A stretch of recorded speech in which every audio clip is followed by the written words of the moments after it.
आज science of Ankur villa में उसी सीरीज़ को उसी पार्ट से आगे बढ़ाते हुए थोड़ा-सा आपको रिवाइज़ कराते हुए आगे बढ़ेंगे, जहाँ पे उस दिन छोड़ा था वहाँ से कंटिन्यू करेंगे प्रॉपर्ली। अभी आपको सिर्फ छोटा-सा रिवीजन करा देते हैं कि पहले लास्ट सेशन में क्या-क्या हम लोगों ने डिस्कस किया था, ठीक है? क्लास 6 चैप्टर 10 था आपका motion and measurement of distances, right? ठीक है, ये वाला चैप्टर था। ठीक, आगे बढ़ते हैं। मीन्स ऑफ ट्रांसपोर्ट में बहुत सारी चीज़ें आई थी, इनके बारे में मैंने हिस्ट्री बताई थी कि कैसे स्टार्ट हुआ, कैसे कैसे कौन सा किसके बाद आता गया, बोट बन पहले पानी के थ्रू मूवमेंट स्टार्ट हुआ, फिर उसके बाद व्हील्स डेवलप हुए तो इस तरीके से कार बनी। नेक्स्ट आपका व्हील्स बन गए तो इंजन डेवलप होना शुरू हुए तो ट्रेन बनी। फिर हम लोग रोड ट्रांसपोर्ट आए तो साइकिल, मोटरसाइकिल, सारी चीज़ें बनना शुरू हुई। लास्ट ऑफ ऑल ये आ गया। अभी बहुत से नए एडवांसमेंट हो रहे हैं, जैसे कि आपने देखा होगा मेट्रो बन गई। मेट्रो के साथ साथ एक और मोनो रेल बन रही है जो सिंगल एक पटरी पर चलती है। इस तरीके के कई सारे मीन ऑफ ट्रांसपोर्ट डेवलप हो चुके हैं। ठीक, नेक्स्ट, किसी लेंथ को विड्थ को मेज़र करने के लिए हमने बहुत सारे ऑप्शंस यूज़ किए थे, जैसे कि हमारे पास एक ब्लॉक है जिसको मेज़र करना है, तो कैसे मेज़र करेंगे? इस तरीके से अपने पाम लेंथ से हाथ अंगूठे और छोटी वाली उंगली को मिलाते हुए, ठीक, या फिर आर्म लेंथ से या फिर फुट लेंथ से, कैसे भी। बट क्या हो ना, हर किसी का ये आर्म लेंथ अलग है, हर किसी का पाम लेंथ अलग है, तो फिर मैच नहीं करेगा, एक स्टैंडर्ड नहीं हुआ। ठीक, इसके बाद हमने देखा कि जब इस तरीके की कोई स्ट्रिंग होगी उसको कैसे मेज़र करेंगे।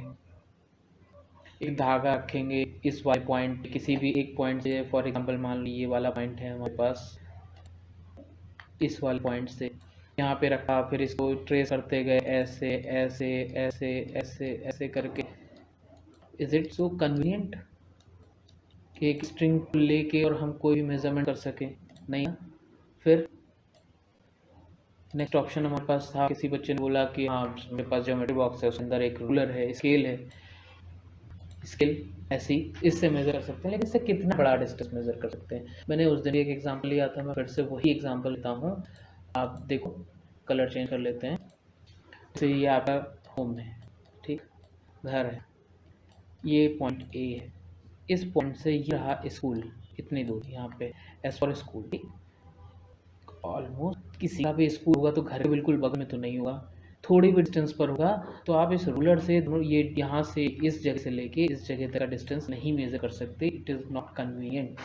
ठीक, और अगर कन्वीनियंट नहीं है तो फिर इसको हम फॉलो भी नहीं करेंगे। तो फिर बात क्या थी, कहाँ पे हमने लास्ट सेशन छोड़ा था? एक इंटरनेशनल सिस्टम डेवलप हो जाए जो कि हर जगह पे एक जैसा हो, हर कोई उसे जानता हो।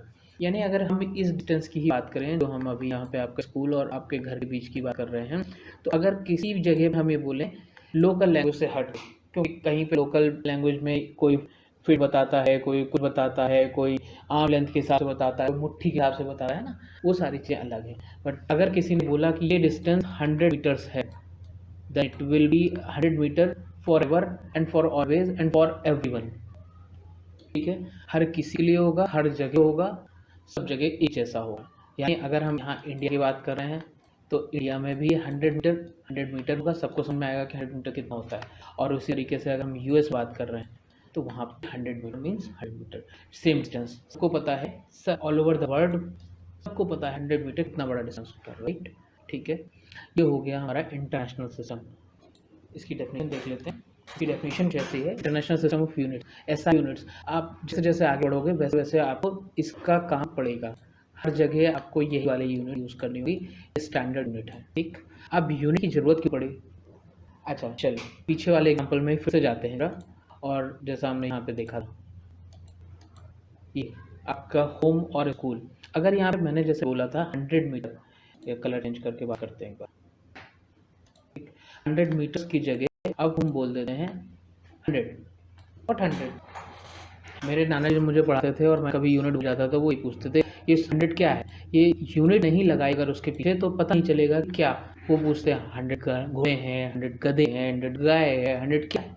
तो बिना यूनिट के आप इसको डिफाइन नहीं कर सकते। जैसे मैंने बोला इंडिया और यूएस में अगर किसी ने बोला 100 मीटर का डिस्टेंस है, यहाँ पे लिखते हैं, ठीक, इट इज़ वेल नोन कि 100 मीटर्स कितना होता है, ठीक है। लेकिन अगर किसी ने बोला कि डिस्टेंस 100 है, देन 100 वॉट, 100 फीट, 100 मुट्ठी, 100 लिटा, 100 क्या, 100 किलोमीटर, 100 माइल्स, 100 फीट, 100 फुट, ठीक है। तो इसकी इम्पोर्टेंस बहुत ज़्यादा है, बिना यूनिट के आप कुछ नहीं बात कर सकते, ठीक है। तो डेफिनेशन, यूनिफॉर्मिटी रखने के लिए scientist all over the world have accepted a set of standard units of measurement. The system of units now used is known as the international system of units. ठीक है, मतलब for the sake of uniformity, यानी सब जगह एक जैसी बात होगी, एक जैसा ही होगा, इसलिए इस चीज़ को इंटरनेशनल सिस्टम ने फॉलो किया। साइंटिस्ट ने सब जगह इसको एक्सेप्ट कर लिया, स्टैंडर्ड यूनिट्स, हर एक चीज़ की स्टैंडर्ड यूनिट है। आप जैसा मैंने पीछे एग्जांपल बोला कि ऑल ओवर द वर्ल्ड, किसी वर्ल्ड के किसी भी एरिया पॉइंट में आप खड़े होगे, कुछ भी बोलोगे, अगर वो आप स्टैंडर्ड यूनिट में एसआई यूनिट के फॉर्म में बोल रहे हो तो इट इज एक्सेप्टेबल। ठीक, फॉर एग्जाम्पल्स लेते हैं। जैसे अभी हमने इससे पहले सेशन लिया था, मैंने को रिवाइज भी कराया। लेंथ, किसी भी चीज़ की लंबाई, स्टैंडर्ड यूनिट है इसका मीटर। ठीक है, सिमिलरली विड्थ, अगर हम चौड़ाई की बात करें, डेप्थ या हाइट की बात करें, यानी इस वाले से लेकर यहाँ तक की हाइट की बात करें, तो ये हाइट भी, ये टर्म अलग अलग होते हैं, लेंथ ब्रेथ हाइट, लेकिन क्या होता है, लेंथ ब्रेथ हाइट अलग अलग होते हैं बट उनकी जो यूनिट है वो सेम है। क्यों? क्योंकि ये डिस्टेंस को मेजर करने के लिए होता है। वो डिस्टेंस वर्टिकल हो सकता है, हॉरिजॉन्टल हो सकता है, किसी भी कंडीशन में हो सकता है। ठीक है, ये देखिए लेंथ, इसको मैं एरिया कर देता हूँ, वो देखने में थोड़ा सा प्रॉब्लम हो रही होगी। ठीक है, इसका टाइम हो गया length with height metre. Next example लेते हैं, टाइम। टाइम के लिए सेकंड यूज करते हैं। अब अगर किसी को बताते हो कि इतने सेकंड्स हुए तो वो स्टैंडर्ड यूनिट में आता है। ठीक है ना, अदरवाइज ओल्डन टाइम्स में लोग टाइम देखते थे कैसे, सूरज यहाँ चढ़ गया तो इस जगह पर आ गया तो इतना बज गया होगा, इस जगह आ गया तो इतना बज गया होगा, इस जगह आ गया तो इतना बज गया होगा, इसी तरीके से। मास, किसी भी चीज़ का मास, मैं यहाँ पे टर्म मास यूज़ कर रहा हूँ, ना कि वेट। आगे फर्दर सेशंस में जब भी जरूरत पड़ेगी आएगा, मैं आपको बताऊंगा what there is the difference between mass and weight. ठीक, एक कॉमन मिसकंसेप्शन है और कॉमनली टर्म्ड यूज है, बट हम यहाँ पे मास यूज़ करेंगे। मास होता है किसी भी चीज़ का, हिंदी में मास को वजन ही बोलते हैं, वेट को वजन बोलते हैं एग्जैक्टली, बट इसलिए मैं यहाँ पे हिंदी कम ही यूज़ कर रहा हूँ, आप इसको मास यूज़ करेंगे। और अगर टेक्निकल बात करें तो ये द्रव्यमान होता है। ठीक, आप कुछ भी खरीदने जाओगे तो वो आपको मास देता है, सामान देता है मास में, उसके द्रव्यमान में। यानी आप अगर शक्कर लेने जा रहे हो तो वो आपको 1 kg शुगर देगा। 1 kg sugar is its mass not its weight. ठीक, तो वो अलग टॉपिक है, अभी फिलहाल हम यहाँ पे एसआई यूनिट की बात कर रहे हैं। Is it clear?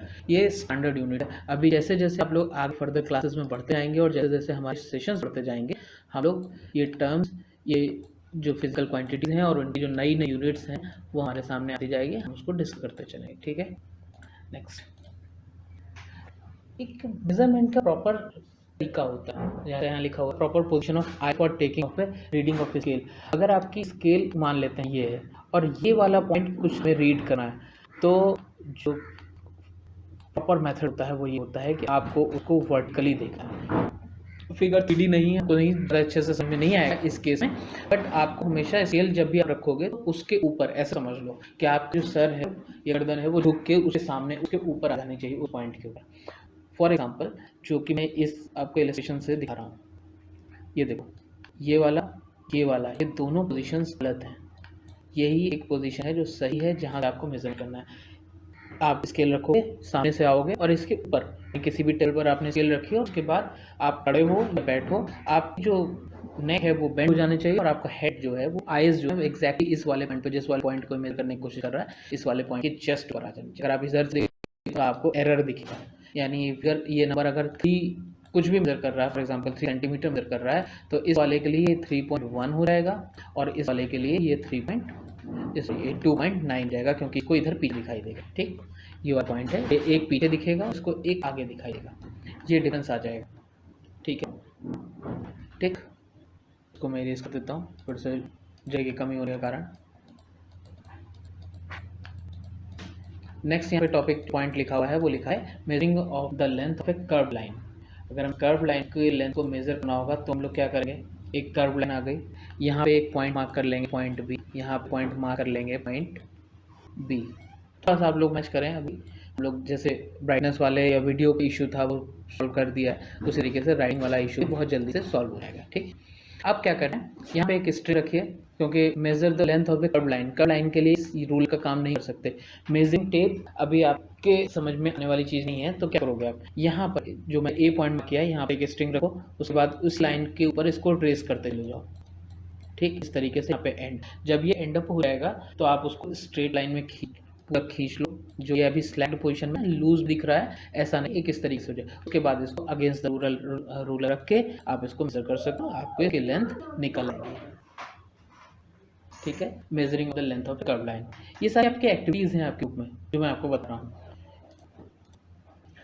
Moving things around you, आपके अगल बगल बहुत सारी चीजें हैं जो मूविंग है। कैन यू गेस, बता सकते हो कि अगल बगल कौन कौन चीजें मूविंग हैं? कुछ एग्जांपल जल्दी बताओ। बहुत सारी चीजें मूविंग हैं। एक एग्जांपल, एक और एक्टिविटी आपके बुक में ही दी है, मैं उसे एक्सप्लेन कर देता हूँ, आपको समझ में आएगा कि उसका कारण क्या है। ठीक, ये उसमें जैसा बताया गया है मैं एग्जैक्टली वही बताता हूँ, फिर उसको डिस्कस कर लेंगे तो आपको समझ आ जाएगा।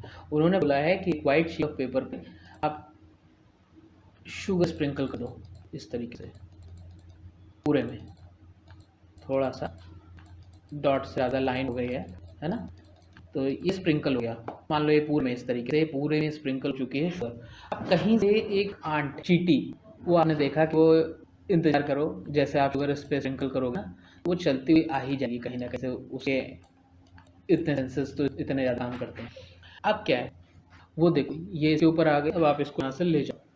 ठीक, और जैसे जैसे उसका मूवमेंट हो रहा है, इसका चींटी का इंक कलर चेंज करता है। मान लो वो यहाँ पर आए, फिर यहाँ पे आई, फिर यहाँ पे आई, फिर यहाँ पे आई, फिर यहाँ पे आई, फिर यहाँ पे आई। ये हमारा पॉइंट नंबर 1 है, पॉइंट नंबर 2 है, पॉइंट नंबर 3 है, पॉइंट नंबर 4 है, पॉइंट नंबर 5 है और पॉइंट नंबर 6 है। ये सारे पॉइंट्स हमने मार्क कर लिए। ठीक, आप क्या करेंगे, अब इस पेपर को पेंसिल से, कलर से, कैसे भी आप मार्क कर सकते हो। चींटी को भी हटा दो, शुगर को भी गिरा दो वहीं पे। अब इनको जरा मार्क करो, कनेक्ट करो इस तरीके से। तो क्या हुआ, आपको दिख रहा है मूवमेंट हो रहा है। ये एक बहुत कॉमन सी चीज़, कॉमन एग्जांपल है। आपने मेरे ख्याल से एक कविता भी बहुत अच्छी सी है कि नी चींटी लाती चावल लाती दाना, इस तरीके से क्या है ना, मुझे एग्जैक्ट याद नहीं है। चींटी के पर चींटी को ये भी बोला जाता है बहुत लेबोरियस होता ही है। ठीक, ये जो रास्ता है ये मूवमेंट बताने के लिए कि आप इस तरीके मूवमेंट, मूविंग ऑब्जेक्ट्स को ट्रेस के मोशन को ट्रेस कर सकते हैं। ठीक, मोशन, यहाँ से एक नया टर्म आ रहा है मोशन, जो आपके चैप्टर का दूसरा पार्ट है। मोशन समझते हो,